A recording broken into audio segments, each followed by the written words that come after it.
Hello and welcome to the 11th episode of our English-speaking HSV fan podcast, HSV International. I'm Philipp, and today, like always, I'm here with my co-host Lennart. Hi, Lennart. Hi, Philipp. How are you? Good. Despite of the result yesterday, looking forward to the episode today. But how about you, Lennart? Yeah, quite the same. Not the best game yesterday, to put it nicely, but despite of that, I had a nice weekend, and yeah, I'm looking forward to our next game, which we will talk about later. Yes, and we will pay more attention to this next game compared to prior podcast episodes, as this will be a very special game. Today, it's not only the two of us again. We have our, I think it's our fourth guest in this podcast, right? Yeah, I believe so this way. Yeah, I hope we don't forget one right now. And I don't want to be rude to all our other guests or to ourselves, but this is the first time we have someone with proper English skills in our podcast. Including both of us. Yeah, yes, exactly. I mean, we don't have proper English skills as well. That's it. It's the first time that someone with proper English skills joins us, and he's laughing already. A warm welcome to a good friend, Andrew. Hi, Andrew. Yes, hello. Thanks for having me, and obviously high pressure now on me and my English skills apparently. So, but yeah, I'm glad to be here. Thank you for having me. Thank you for being here with us. Just 1 or 2 minutes, Andrew. Who are you, and why do you join us? Where do you know us from? Just for our listeners. The both of us, Philipp and myself, we're old school friends, and ever since been doing things together, and especially the thing we most like to do together is go and watch football, and that's why a big part of our friendship is going to football matches, and also to Hamburg together, and that's where I met Lennart a few years ago. Yesterday I managed to go to a Hamburg game again. So I think that's one of the main reasons I'm allowed to be here today. You're allowed to be here. It's a great honor to have you here. In fact, you're the perfect guest for today's episode, as you also attended the last derby at home. That's true. Yes. Yeah. So I have good memory to that game. I mean, I think every fan of Hamburg has good memories back to that game, and obviously in the week before the rematch, I guess that's a topic which should be covered as well. It definitely will be, right, Lennart? Or what's your memory of the game in the first part of the season?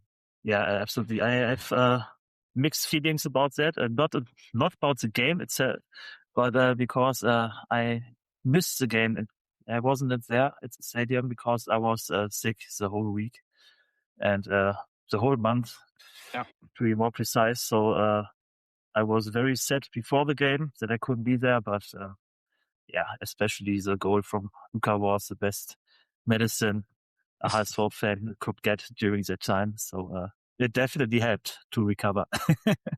Yeah, I can imagine. And we will cover also that game as part of the preview on the second leg later. But let's first come to the Stuttgart game. Andrew, both of us were there. Lennart, what about you? You saw the game on television? Yeah, I was in a bar in Münster where I could watch the game.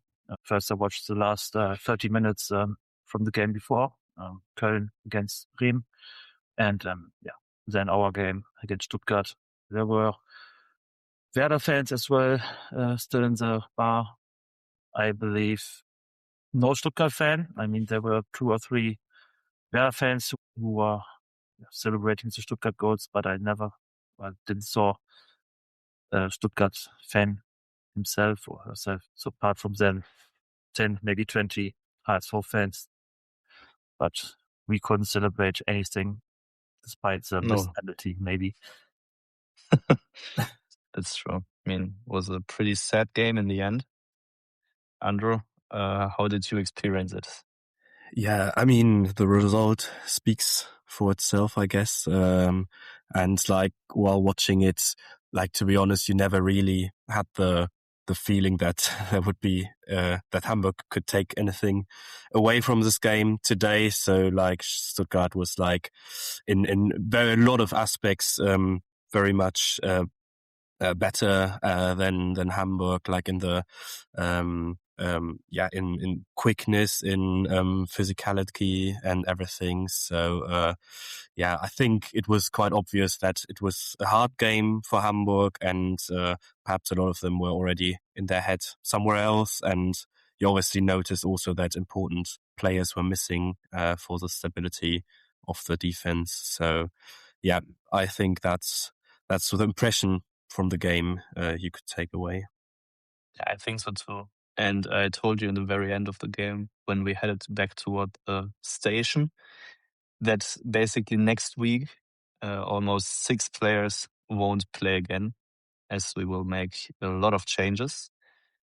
Hopefully, at least. I read today that maybe Luka Vuskovic and also, who was the other player who might not get fit for Saturday? I don't know. Was it Samuel Lokonga? I don't know, Lennart, if you read the article, but there were some doubts.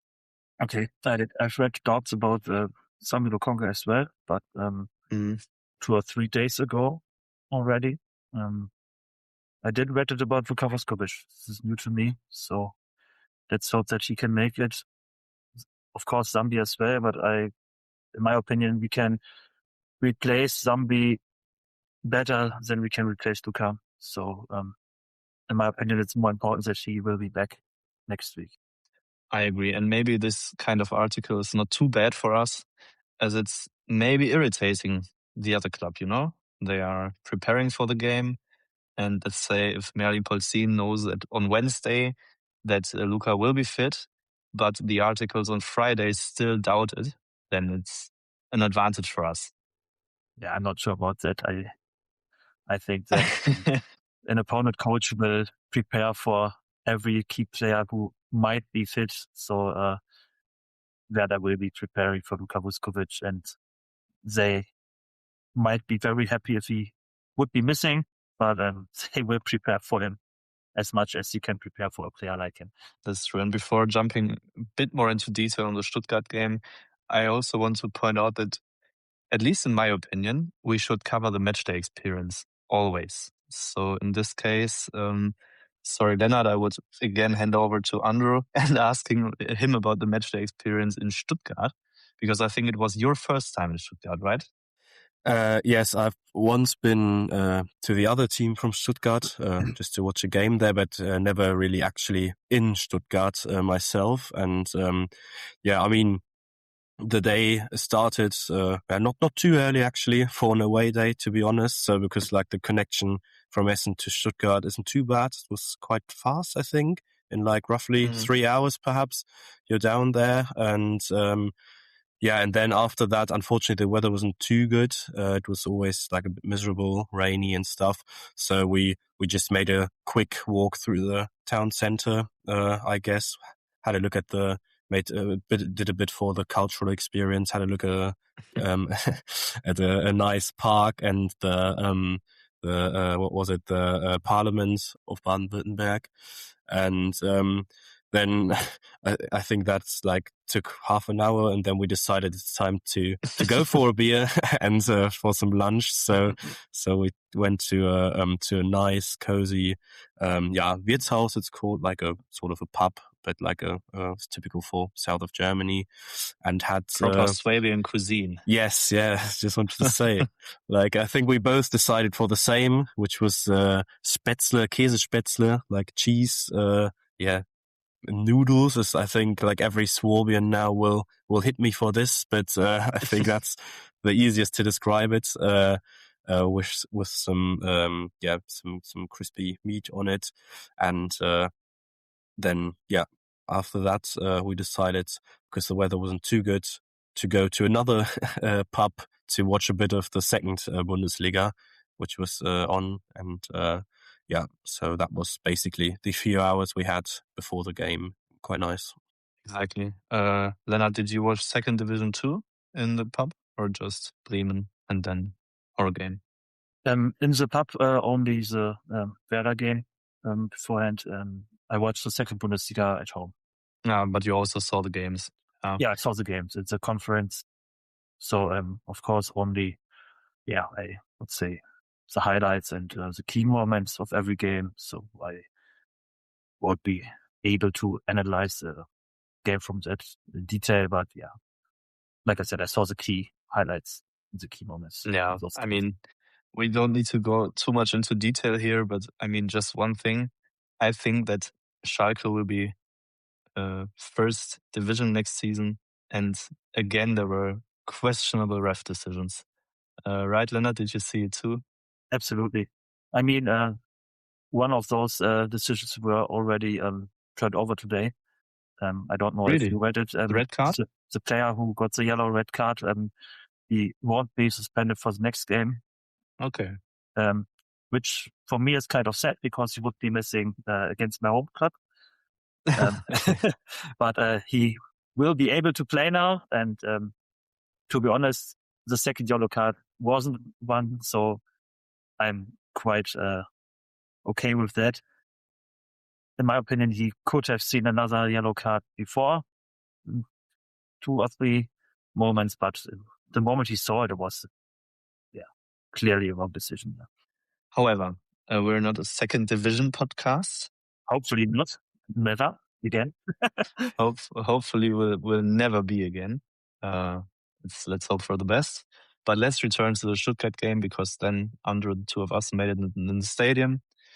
And then saw a very disappointing game. Did we even had a chance, Lennart? Yeah, we had a chance, but not a chance to get a point, but we had chances to score at least one goal. I mean, we had a great counterattack very early in the game with a terrible finish from Balde. Maybe the worst I've seen in my life. I mean, he clearly misses the ball. He don't hit it right. So something like that can happen, of course, but it looked really, really horrible. Very, very unfortunate situation. And this was at the stand of 0-0, right? So we had the chance to get the lead. 6 minutes, 7 minutes, something like that. But maybe even a bit earlier, Andrew, maybe back to you. There were 2 choreographies on the stands. That's maybe also important to point out, as it was a game between 2 very large clubs in Germany with a proper and profound history. And there were 2 large choreographies. Would you describe them to our listeners? Yeah, so I mean, you could see it by before the game that both sides were preparing something, which is always a good sign and always a bit more exciting. Looking forward to the game. And on the Stuttgart side, well, to be honest, probably in the TV, you could describe it more than we could because we stood under the Hamburg one. But I think it was I don't know if it's a town hall or whatever, some sort of palace in Stuttgart, and I can't really remember what the banner was, but it looked quite good on the pictures.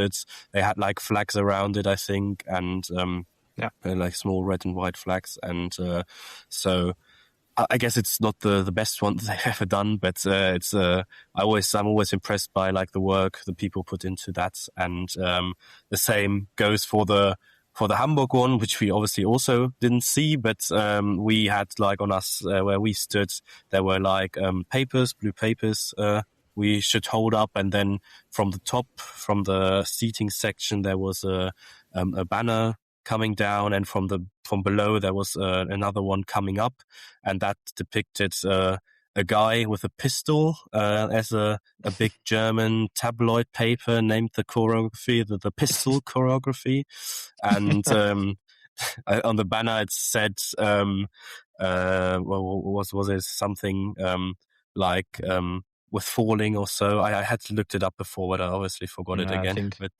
till now it always went out well. That was it, yeah. Right?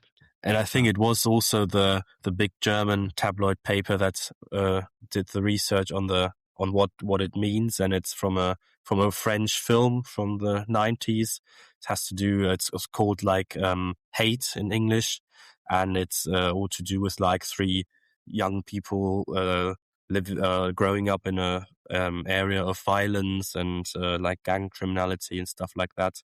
And this citation they had on there was like from the beginning section, where like a guy is falling down a 50-story building, and he says, "Until now, everything went well, and it's most important that the end it's not about falling, but it's about how you land." So I guess that's the thing they wanted to depict with that, and I guess a very nice choreography with a bit of smoke coming out of the pistol. Don't want to forget that. Yeah. Yeah, I think great assessment. Thank you.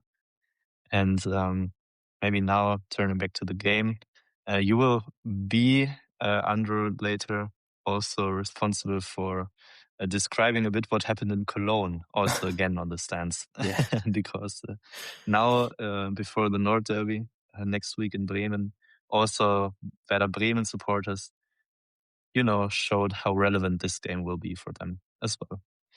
But now, first of all, back to the game. What happened then after the missed chance by Fabio Balde? I think it took not too long until Stuttgart then scored their first goal. Yeah, you already said it. Maybe after 15 minutes, I'm not sure. Maybe you two can correct me if I'm wrong about that.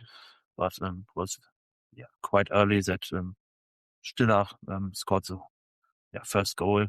Maybe after the 1-0, we still were at least a little in the game, but especially after the second one, this looked more to me than a cup game with where a professional team plays against an amateur team. It was a huge difference, which I didn't saw this season after the Munich game. In the early part of the season, played in Munich. I mean, of course, we already talked about the Leipzig game, where Leipzig were the better team, but not like this. Definitely not like this. Yeah, I agree. Maybe the away game in Hoffenheim was a bit similar, because I think from the beginning you saw that there is no chance to get a point.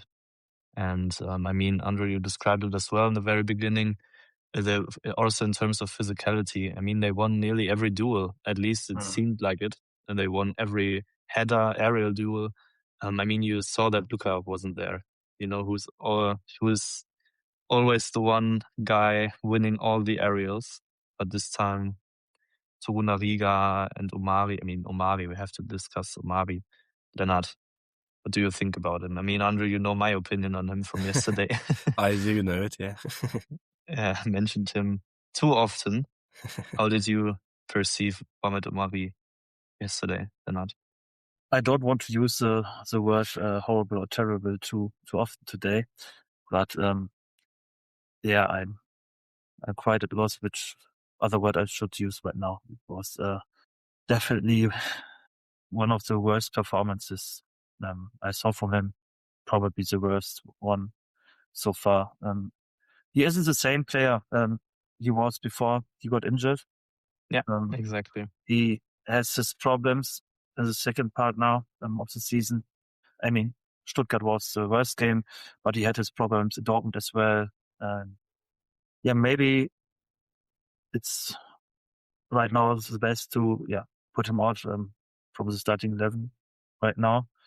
Give him more time, because like I said, he isn't the same player he was in the first half of the season. Definitely not. Too many passes directly into the Stuttgart players. I mean, one of those passes was before the 2-0, right? Yes. Yeah. And only 5 minutes later, he almost put another pass for the 3-0. I mean, Stuttgart missed its chance. Yeah, just overall a very disappointing performance. But like you said, I mean, he showed that he can do it differently. And I really hope for the best that for the next season, once he had a good preseason with test games, with a lot of training, gaining back confidence, I think then he will be like a new player for us in the next season. I mean, At least I hope so. Like I said, he showed us that he can be a huge improvement to our squad. I'm still happy that we have him, but right now he isn't performing the way he did before. Yeah. I mean, then I think it was halftime. We're 2 goals behind. We came back on the pitch, and then what happened? Basically it was very similar to the first half, I'd say. Not even like it just continued that Stuttgart had chance after chance, and I mean they could have scored way more goals actually, and I think it then took another 10 minutes or so before then the next goal happened. And I really remember, what was it? I think it was, the one where Heuer Fernandes was, it looked very unhappy, or like unlucky for him, but it was like a deflected ball. So, I mean, it's a bit of, it's unlucky, but it's, as it's often like when you're not playing well, then like the luck is missing as well. So I guess that was, how it continued then. And, it just took its way from there onwards. And Hamburg, I think, until like the very last few minutes, they didn't really have a real chance to score a goal again. It was only then at the end they had a few more attacks, but the rest of the time it was Stuttgart had the ball. Stuttgart made the plays. They tried to score more goals, and they even managed to as well at a later point. I think there was another offside goal they scored, or like a very that was after the 3-0 from Undaf, I think it was. Or no, Undaf was the one standing offside. Exactly. And then was it the 4-0 before the situation with the penalty? I can't remember which way around it was. The 4-0 was shortly after the penalty. After, so then you had this like penalty situation, which I mean, it's like it's a crazy thing. This whole video assistant thingy there, like a foul happening. It was literally like 2 minutes before he like gave the penalty, and it's incredible that like it has nothing to do with sports in my opinion. It's I could talk a lot about it, but it just it doesn't get in my head how this is allowed and how this should be fair or anything, because it's a foul, okay? I mean, but the ref obviously doesn't see it. Hamburg has another, I wouldn't call it attack, but at least they like are in the half of Stuttgart, and then there's another thing happening, and I think with Capaldo it was who fouled Undaf or whatever, and it was Omari. Oh, it was Omari, sorry, and and then it was the VAR. And we thought, are they checking for a red card or something? And no one even remembered the situation from before. And then all of a sudden, out of nowhere, there's this penalty call. And I mean, both sides they uttered their disagreement with this situation with a nice chant across the stadium with fuck off DFB to translate it that way. Sorry if you have to censor it now. I hope this will happen automatically. No, and both fan groups showed banners with disagreement to the VAR. So I think that's actually quite a nice touch that basically most of fans in Germany agree that this is shit, even though Stuttgart obviously profited from it, or not, because Undaf, he kicked the ball away like he's kicking away his chances to play for the German national team, I'd say. So that's unlucky for him. But I assume, Lennart, that in television they have repeated the situation, right? Yeah, but only during the time the game was already paused because of a foul from who was it? Capaldo, and after he and Undaf got the yellow card, because the penalty wasn't given before, and only then. So I already thought, okay, we got away with it, and with this scene, and because I didn't saw the replay during that time, but yeah, when they showed it, it was a clear foul. So no discussion about that. Something like that can happen, just like Umari was the one who deflected the fourth goal for Stuttgart. This isn't a huge mistake, in my opinion. These things can happen. But for Stuttgart, not so great as well. Undaf got his fifth yellow card because penalty wasn't given directly, and now he's missing, I believe, against Bayern. So Yeah. not the game you want maybe best player for missing because of something like that. Yes, and that's it, Lennart. Something like that. It was such a stupid situation from Undaf because, of course, it was a foul, no doubt. And Capaldo was like sliding toward the ball, but the ball was basically very far away. So the thing, of course, was a foul, but Undaf ran into the sliding Capaldo, our player who slid down. And I already told you, Andre, in this moment, that this was by intention to get this foul. Of course, it was a foul, but then Undaf returned to Capaldo and then pushed him away, and therefore he received this yellow card. And then there was like a small fight, minor fight. I think Capaldo had his hand in Undaf's face. No, Lennart, had he? Did you see it in television? I just read it afterwards. Yeah, I saw the situation, of course. I believe first Undaf wasn't the one who was fouled, or was he? Because Wasn't Undaf he? came from behind and pushed Capaldo from his back. He directly stood up again. That's at Okay. least what I remember. I think it was Undaf who was fouled. Yeah, maybe No. I remember it wrong because Undaf pushed Capaldo from his back, so he was already out of the scene, out of the situation, in my opinion. And I mean, of course, it was a foul. It was too intense, the tackling, but Capaldo also played the ball. So, in my opinion, it wasn't such a, let's say, dangerous situation. And the referee, by the way, made a very good game, in my opinion. I think so too. Point that out because we are criticizing them a lot, but let's point it out if they make a good game as well. And in my opinion, this was the case on Sunday. You're right. I agree. But all in all, let's maybe wrap it up with the Stuttgart game. We have another important game to cover. Then I believe it's time for news of the week. And I guess this week we don't have very much, but one huge news regarding our women's team, right, Philip? Yes.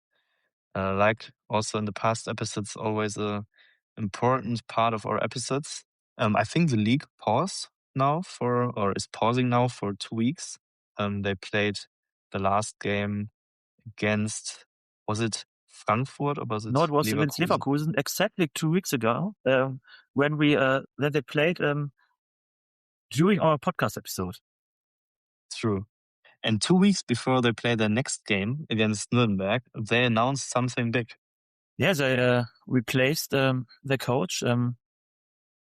Falcao was released from her duties, and Rodolfo Esteban Cardoso will be the coach for the rest of the season for the women's team.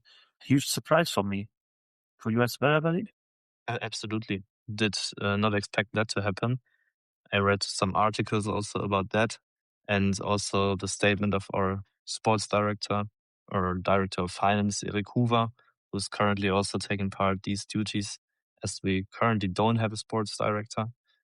And I think the last time we won was 5 games ago, and afterwards we're really playing bad, and now are still in a quite comfortable situation with, I think, 4 points before Essen.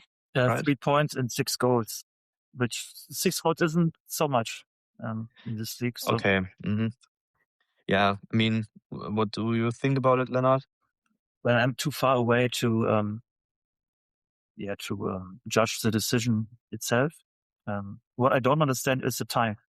The last game was 2 weeks ago, and if you have the opinion that our performances aren't good enough, the results aren't good enough, I don't understand why you change the coach after 2 weeks after the game. And this is something I don't understand. Andrew, what about you? I mean, this is something which goes for every football club. If you have a 4-week break, would you replace the coach in the middle of it or at the beginning? Yeah, I'd say it's quite a weird decision to do it in the middle. It's perhaps, I mean, it sort of looks like that something perhaps happened as well, or like the development, like offside of the pitch wasn't the way they wanted to have it, or like they had talks and they didn't come to a conclusion. So obviously, that might be a reason, which isn't too good either, because that doesn't, you never know how that changes the chemistry of a team and whatsoever. So I guess it's quite a perhaps risky decision, but might be like the last chance for Hamburg to stay in the league. I mean, I just had a look. The next game of Essen is against Jena, who are last. So that's the last chance probably for Essen to like sort of like catch up a bit to Hamburg, and definitely like it will be a very close final. I mean, I've got friends going to the women's, or like to the SGS Essen team, and which is as probably most people know, the last team in the Bundesliga which isn't attached to a male football club, or where like the women's team is much more popular than the men's football team. I think the men's football team of SGS plays 7th division or something, or 6th division. So it's obviously sad if this last club, if they go down. But I guess with Hamburg being like the next other opportunity to go down, it's also very understandable to hope that this change of coaches will work out and will bring the turnaround in the finale of the season. So yeah, we'll probably see. I think it's, what is it, another 4 games to go, as you said, and so yeah, we'll see about that then. Yes, let's see. And Andrew, you're a loyal listener of our podcast, so you might know what's coming next. Yeah, I know that there's always the tremendous fan base of yours sending in some questions. So I guess that's the point coming up now. That's it. Exactly. So let's dive directly into it. I'm very happy that we got another question this week as well, and let's see if we can answer it this time, or if we need a telephone joker or something similar again. Hello, my name is Roberto. I'm from sunny Italy. I'm a student. I'm writing to you from my room at the famous student scene in Essen's Nordviertel. I'm feeling very sad at the moment, as Italy won't be taking part in the World Cup, unfortunately. The country of Maldini, Zenga, Zoff, Rivera, Riva, Baggio, Cannavaro, Nesta, and Vieri missing out on World Cup for the 3rd time in a row. What a shame. I could cry. In the summer, I followed the Italian team at the Women's European Championship and met an HSV fan with the old Italian name Mark. He is absolutely mad. He thinks Germany were cheated in the 1970 match against Italy. Anyway, we're still in touch, and he recommended your podcast to me. Here's a question for you. HSV is one of the biggest clubs in Germany. Why aren't there any Italians playing there at the moment? After all, they are the best footballers in the world. If you could sign a player from Italy for HSV, who would you choose? Do you know how many Italians have played for HSV, and do you know their names? A suggestion from me. Joe's Pizza Service makes the best pizza in Essen. Wouldn't you fancy watching a match there with Mark and me during the World Cup and having a pizza? The salad, in particular, is fresh. And they even offer a student discount. Arrivederci and Azzurro. Well, thank you for the question, Roberto. Very great that we have a listener from Italy, well, maybe from Essen, but an Italian listener. And before we get into the question and the topic, let's talk about the pizza service. Philip, Andrew, what about it? Can you agree with it? I mean, I don't know Italian restaurant in Essen, so this is something you two have to judge. Is it the best one? I think Andrew and me, we have a different pizza service where we regularly order. But in fact, I would love to go there with Marcus and of course together with you guys too, and to watch a World Cup game. But unfortunately without Italy.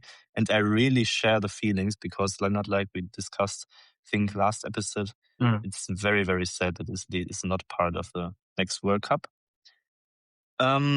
Italians playing for HSV. I just remember Jacopo Sala. I think he was probably the last one. I believe we had a player who was half Italian before, the striker, Maggio. Do you remember him? I remember the name. Yes, we discussed it a couple of months ago, I guess, when we discussed Italian players. Yeah, I mean, Mattia Maggio, he was quite famous because he was, I believe he was almost blind on one eye. I mean, about 10%, something like that. So he was quite famous because of that. He didn't play much games for us. I'm not sure if it was under John Simbauer, where he got maybe 2 or 3 games. But at least made Bundesliga appearances for us. And like I said, I believe he was at least half Italian. Mm-hmm. And but apart from Maggio and Sala, I'm not sure if we had other Italians, which is very rare, to be honest, for a Bundesliga club, or I believe a club in Europe in general, to have so, less Italian players in the complete history. Yeah, you mentioned something interesting. I think so too. And I would love to have an Italian at HSV. But who would we then choose? The two of you. Which Italian player would you currently choose? I mean, could extend it maybe to players in the past who we know. Maybe also participated in World Cup 2006 or won in 2021 the Europeans. Maybe let's extend the question a bit. Well, if you can extend it to the past, there are so many players. Maybe because I really loved him and because we were losing Luka Vuskovic, I might be going with Paolo Maldini if I could choose one from the whole Italian history. But if we go from the current squad, I would probably go with Bastoni or Tonali, maybe. Yeah, I don't know if it would have been a good fit, but obviously Mario Balotelli, he should have played in Germany at one time. So that would, and if I now have the chance to transfer him to Germany and to Hamburg, I probably would. He's still playing, so is he still playing? Actually, yeah, for somewhere in Saudi Arabia or whatever. But I don't know. But yeah, so I think, but that's like obviously just a joke question, and is Chiesa still a thing? I don't know. That name comes up to me, but from Liverpool, I believe. Yeah, okay, see. I think I would have chosen Giorgio Chiellini because I always love defenders, central defenders, and you brought me on the trip, Lennart. Maybe replacing Luka Vuskovic with Giorgio Chiellini, if he would still play, would be amazing. But nevertheless, maybe interesting because Union Berlin thought kind of the same when they signed Leonardo Bonucci. Wasn't it Bonucci? Yeah. Who they signed for the Champions League season? Bonucci, yeah. That's insane, one of the European Cup winning squad and then playing for Union Berlin. It's crazy. if you remember the Italian defense players, I mean, you pick Chiellini, I pick Maldini. We have Nesta, Cannavaro, Bonucci. It's amazing, and these are just defenders after 2000. All in all, grazie Roberto per la domanda. Grazie. Thank you for the question. Let's have three of us plus Mark watch a World Cup game together at Joe's Pizza Service in Essen. And now, to conclude this part, let's preview maybe the most important game of the season, because this could be a turning point in both directions. Absolutely. Andrew, how was the choreography I mentioned earlier in Cologne? Bremen played against Cologne just 10 seconds before they lost the game, and they lost their captain for the derby next week because he received a red card, Marco Friedl. Also bad game from Bremen from what I saw. Lennart, you saw 20 minutes. Can elaborate on that later. But first of all, let's have a look on the stands, because we mentioned the stands earlier. Andrew, what happened there? The fans of Bremen, they're sending their greetings to Hamburg via the guest area in Cologne, and had a small choreography with the logo of their town, which is the key, and the lions around it. Funny enough, the lions were wearing like a baklava.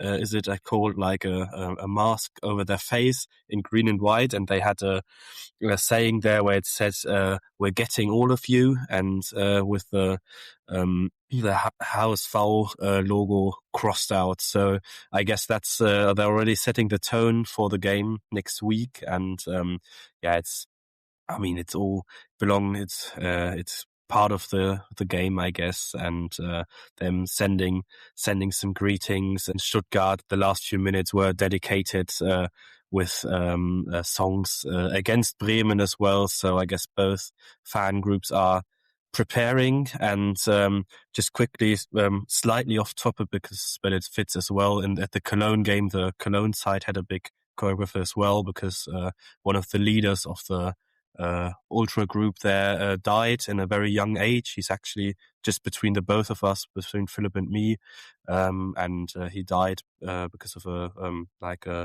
long illness he had, which is obviously a sad thing to mention here, but like a very impressive choreography also from the Cologne side, again, very sad occasion, obviously. But the Bremen fans already preparing for the game, the Hamburg fans as well. So I guess it's now up to the teams to decide who will win next week. Hopefully, if there's a winner or whatever. Yes, and also our supporters are preparing, and so mentioned that all fans who make it in the stadium on Saturday, of course the tickets are rare, and they are all supposed to be in black in the guest sectors. Back to the game. Lennart, you saw the last 20 minutes from Bremen and Köln. What were your impressions of the match? Well, I entered the pub almost at the same time Köln scored their second goal. And during that time I thought, okay, now the game's over. 2-0 for Köln. And Werder was already that got a red card. So I thought, now this game is finished. But they made a very good reaction after that. They played very good last 20 minutes. There were two very, very, I would say, special minutes. From my perspective, Radmacher should have seen a clear red card. And just 30 seconds after that, he fouled a Werder player in the box. And Bremen got the penalty just because Aache didn't saw the red card a minute before. And after that, Bremen scored the goal. It was just 2-1. And Köln had great counterattacks. They had lots more chances to score the third goal before they scored it in the last minute. But like I said, at least Bremen showed, a good reaction, I would say. And from a supporter's perspective, you might say, okay, we lost the game. Of course, this is horrible, but at least, we are live. I would call it like that. But from our perspective, I didn't saw a team which we have to be, especially afraid of. But of course, it's a derby. It will be a very, very close game.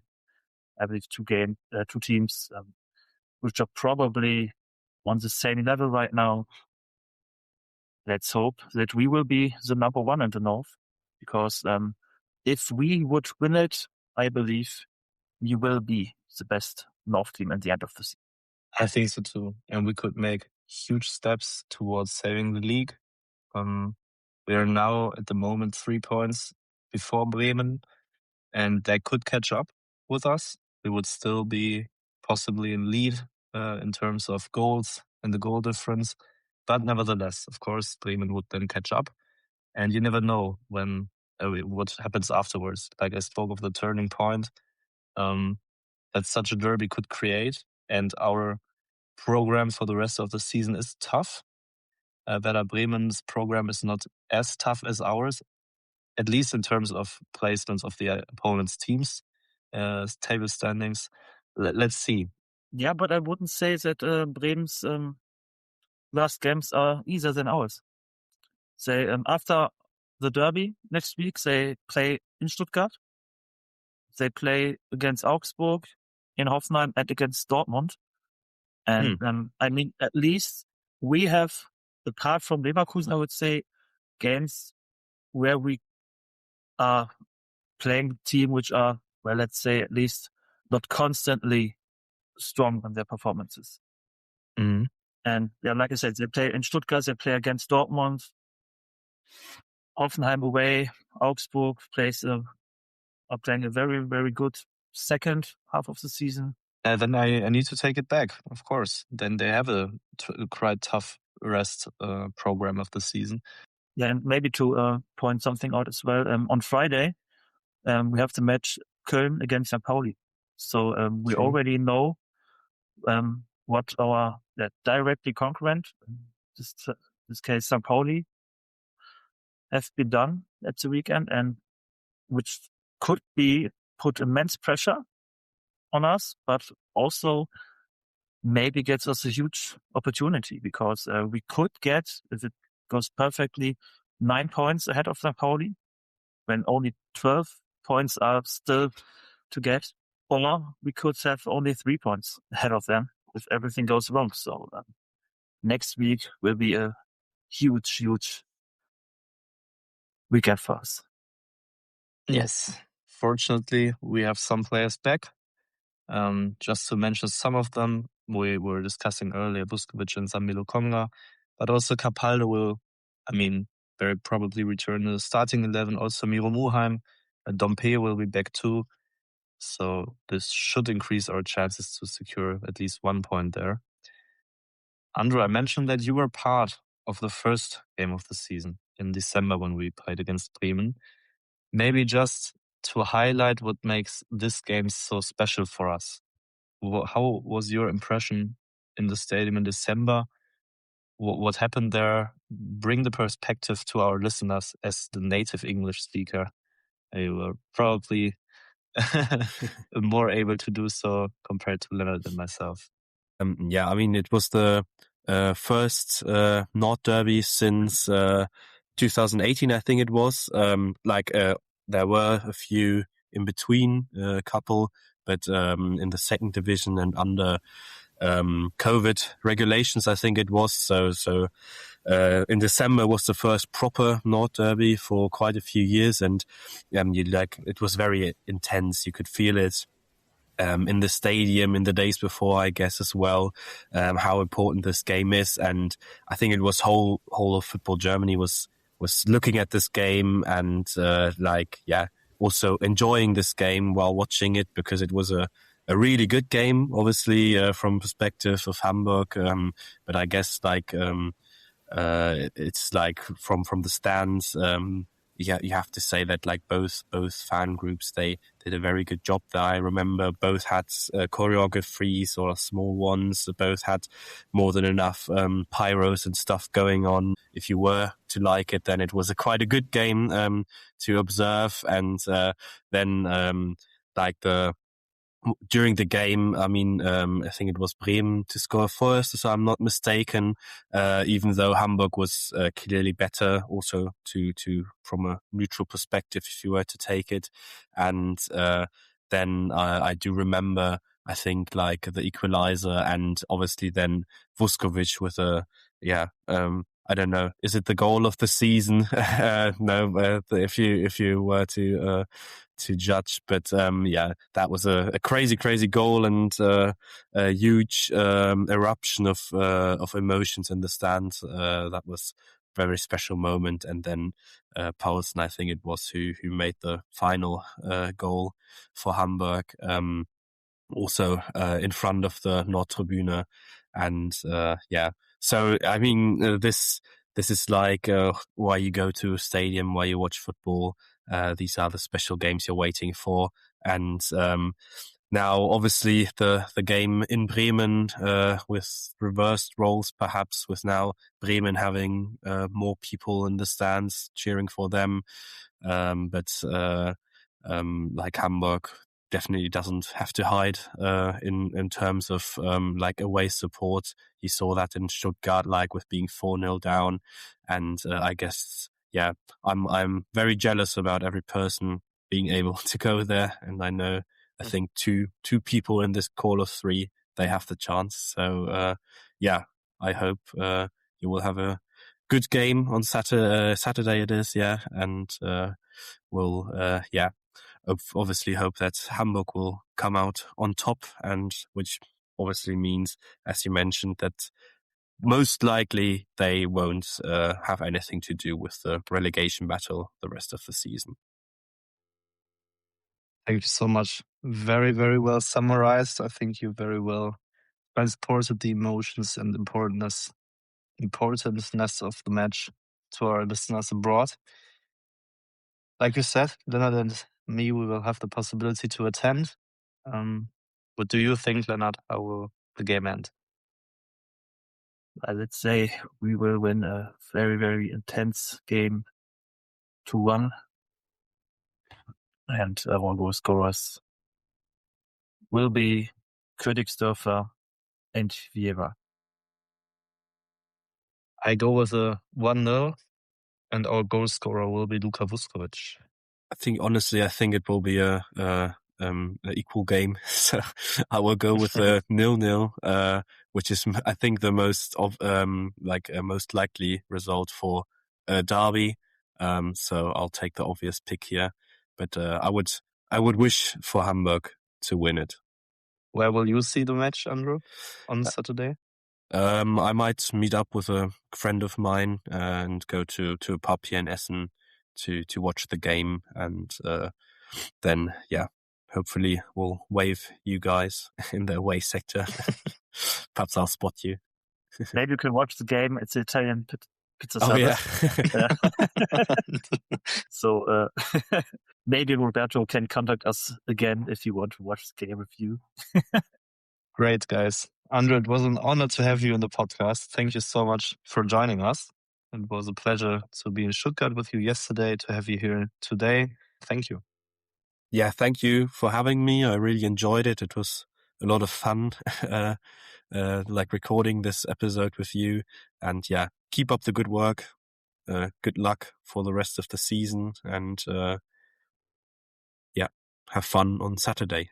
Thank you very much, and I hope we can have you here again. I'd love to. Thank you. And next week we will have another guest. And let's hope that we will win. Let's really hope that we will win, because he supports Werder Bremen. He will bring the other perspective in. And he's also a very good friend of us. All three of us know him very well.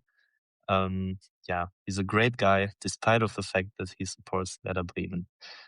But now we really have to win, because if we won't, or let's say if we would lose, it will be really, really hard to endure the next episode.